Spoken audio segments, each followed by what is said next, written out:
पुणी एक mini blog आपण मानक स्वागत करुच्ची। वीडियोटा हूँ सांब दशमी किंतु बहुत लेट आज अपलोड कर कारणवशतः मुझे एडिटिंग कर पार नी।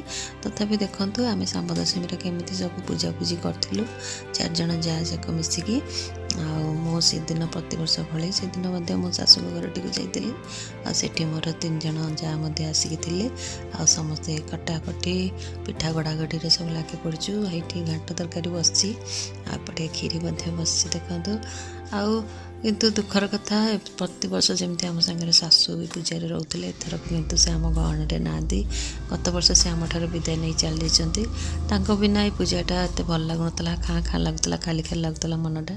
तथापि पूजा विधि नीति नियम तो सब करा पड़ो सी सब आम कहते मुझे पूजा कर नीति नियम तुम्हें मो गलापर समस्ते एकाठी मिलमिशी मो घर टे आसी पूजा कर आम से अनुसार समस्ते मिलमिशी पूजा करूँ रही।